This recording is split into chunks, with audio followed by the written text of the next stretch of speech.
Will dual wielding and Java combat ever come to Bedrock? If you ask Mojang, they'll officially say yes. However, in the last 7 years, we've seen next to no progress in the actual Minecraft-based game, but that changed as of 1.19.50. You might not have spotted this, but they secretly added dual wielding. Although, there's a couple of caveats, but let me explain. First of all, now the dual wielding slot, which previously was limited to totems, arrows, and fireworks, can now take other items, temporarily, because you can throw them in there, they'll just drop right onto the ground. It's a very odd behavior, but here's the other weird thing they did with the slot. If you put something in there, like say a totem of undying, so if we use the replace item command to replace our offhand with say a diamond sword, we will be able to do precisely that. This is very odd to see, 2 diamond swords at the same time. However, as you might notice from the fact that I'm only swinging the one in my right hand, is it my right hand? It is my right hand. You know, sucks to be a left-handed Minecraft player on Bedrock, but if I try to use the other hand, it will not work. You could replace it with, say, torches, but the exact same problem will occur.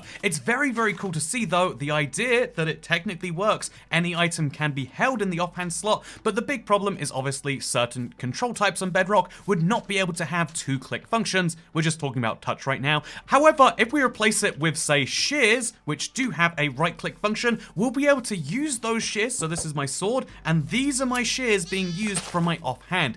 This is a big revolution, which shows that some amount of work is finally being done behind the scenes to actually see the offhand work on Bedrock. I imagine the big problem they're going to continuously run into with this sister, you can also, by the way, if you really want, this is the weirdest other choice. Do you think the other thing that would work would be torches maybe? You'd be wrong. You cannot use torches in your offhand. The only other item that works in your offhand right now is the saddle, interestingly. You can use a saddle from your offhand, and as you can see, it doesn't... Wait, it used up my diamond sword, not my saddle. So it's a little bit buggy, but they are doing some work on the offhand, which is incredible to see. I do think the big problem that offhand will always run into is what about touch controls? However, they did a new set of touch controls you might have seen in my videos or elsewhere, and hopefully that will cause part of the solution. If everyone just has a second-hand option, then theoretically all Bedrock players will be able to put saddles on pigs without losing diamond swords. Or theoretically be able to shear animals from their offhand, and yes, even be able to place torches down without having to resort to using multiple inventory slots like a savage. Anyway, this is a really cool step towards a potential combat update. However, I wouldn't get my hopes up like Soul that this might be what you're actually going to see, because although the combat update could be 1.20, it is very unlikely this sort of thing happens on an update by update cycle. It does seem silly to say, yeah, there's only 6 months to add in dual wielding, so who knows if it's coming, but ultimately making things as big as the combat update is something Minecraft seems to do slowly outside of updates. The combat update came out as separate snapshots several years ago, and we haven't really seen anything from those since, because Minecraft works on certain big fundamental changes on a much slower timescale than they work on actual updates. It seems silly to say that one update a year is actually working fast-paced, but when you compare the amount of time it took for the new menu screen, or the amount of time we've seen the combat updates be in snapshot phase 4, they have separate snapshots, and it's been years since we saw the last one, you can start to see that, like, yes, Minecraft has some big ambitions, but they do lack the structure to necessarily follow through all of the time. Speaking of follow through, something a lot of people have been saying, like Super X Natural says, if they're just ideas, do not show us. Of course, referring to stuff like the birch forest and whatnot, saying if they weren't willing to deliver the birch forest, why show it to us?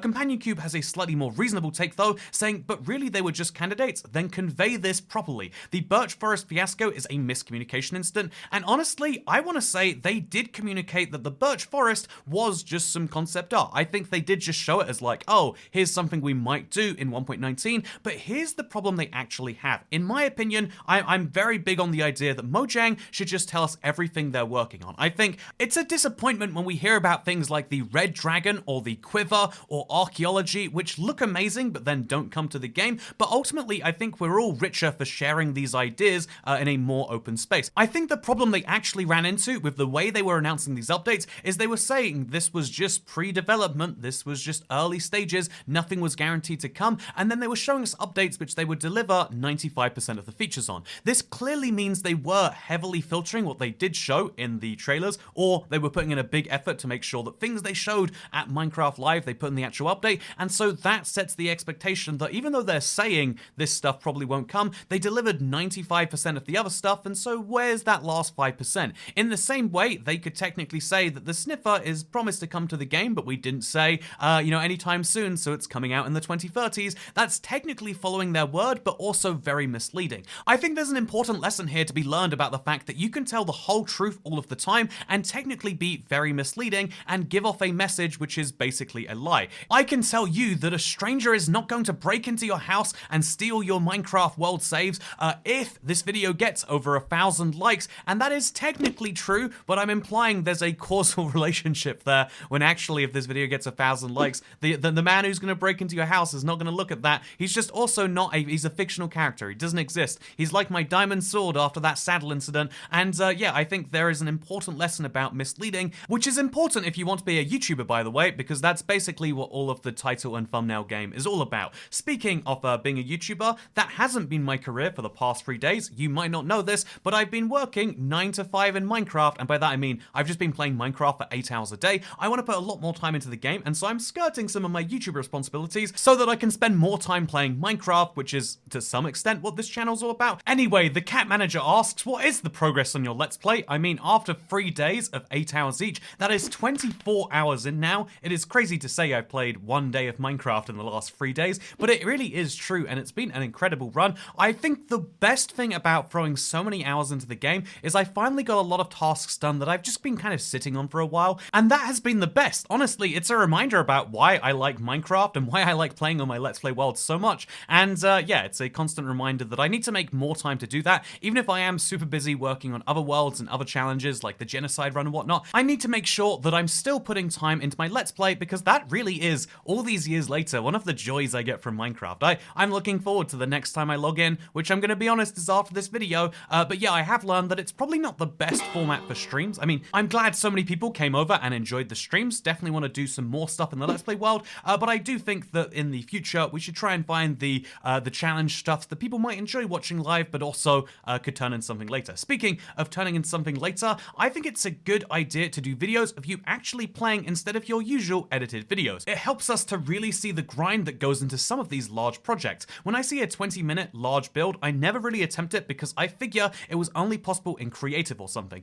Honestly, I feel the exact same way about watching people just be like, oh, there was nothing there, and then here's some random really fast moving that you can't really see. It just doesn't really convey the point of building to me. I totally agree, and I really do like the idea of sharing everything, but I think, to be honest, you and I are in the minority. I mean, all you have to do is look at this video, which is a 20-minute edited, condensed, proving that I can get netherite before I get wood. It was a point about 1.16, but 2.4 million people enjoyed this, whereas if we look at a draining an ocean project, this took 12 separate streams, with each one being around about 2 hours each, but you can see that they all got, there was 94,000 views on the first one, but it kind of dropped off after that point because a few people, 20,000 people clearly watched every single one of these, but a lot of people were like, yeah, this is a really cool project, the end result is amazing, and you can really see the work that goes into it, but do you want to see each of those individual strains of work? The answer is honestly sometimes challenging, because a lot of people, to make something interesting would be to add variety, but the best way to make progress on a project would be to do the most efficient way. I tried to find a balance between those two things, but it's sometimes hard. Anyway, yeah, I will be doing some big projects this year. This is my New Year's resolution. I'm just kidding.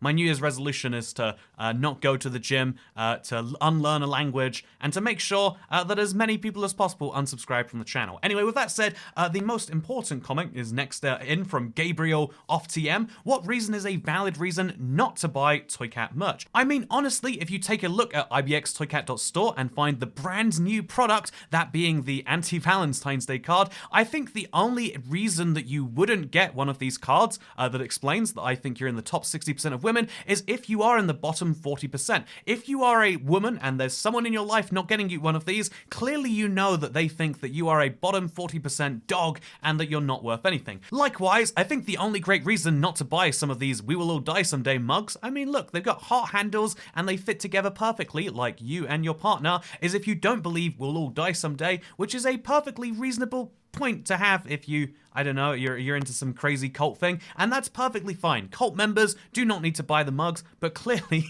I think there's a large market of people who do. Speaking of large markets, I want to go into this last comment today. Mojang has said they want to keep updating the game for 100 years. If this were to be true, what would be some of the drastic changes you would like to see occur over the decades of development? Really, anything about the game could slowly change over that amount of time. You're totally right, Link's Apprentice. I think the because 100 years is one of the more conservative estimates. Sometimes they say 50 years, sometimes they say forever, sometimes they say 1,000 years. Even if the game goes on for another 25 years, in that time, you will see a game that is entirely fundamentally different. Prediction 1 is there's no way there'll be a Java edition. I mean, even right now, you can say it's kind of wacky that Minecraft uses, Java, but I think as time and time goes on, it's going to be like, yeah, this is the way that it started, and it's important that this exists, but I think more and more things will move to Bedrock, and then eventually something will replace Bedrock too. There's no way that will look like its current state. That is something that will happen over a long enough time span, and I also think that Bedrock will have to change the devices it supports. Think about it. Right now, it's on a bunch of consoles, and it's on Windows, and it's on, Android and iOS. There'll be some brand new gaming device, there'll be some brand new way that you want to interact with games that it will need to be on by then. When we all have smart glasses, there's going to need to be a way to play Minecraft only using your eyes, and that's one such example. I think a second thing is you're going to see the overhaul of world generation. Right now, we've seen them really take drastic steps in a couple of places, but honestly, I think they're going to really start again from scratch at some point and say, yeah, here is a brand new way to generate terrain. I think you'll also see things like, well, the height limit is going to get more and more arbitrary, especially in the end and the nether, and I also think there are going to be way different, rules between the dimensions. I think that there is going to be more and more difference made between the 3 dimensions we have and maybe the 4th dimension that we don't. So for a 4th prediction, because all good things come in free and my predictions are definitely not that, I do believe we'll see an entire overhaul of the enchantment system. I really think that's something that's been overdue for a while anyway, but I think we'll see that probably in the next few years, but in 25 years it might be entirely different altogether. So that is my take on what will change in between then and now. And speaking of big changes, wow, this comment is so mean. I wanted to mention that this year is going to be a big change. There is going to be a lot of improvements to small things you're going to see around the channel. I'm putting a lot of extra work into it because, as I vaguely mentioned on stream, you know what? After every breakup, it seems as though the channel goes through a big upswing in quality, which probably says something about the extra time that I have, but I'm going to be using a lot of that extra time, and hopefully you're going to be appreciating it. And if you don't appreciate it, then you're probably in the wrong place, I think. I mean, but either way, let me know about your thoughts, and if you have any questions for next week's Q&A Saturday, let me know in the comments down below. I say Q&A Saturday without really pronouncing the Q or the A. Q&A Saturday. Go leave some comments down below, and also enjoy this outro, because I'll see you in the next one. Goodbye.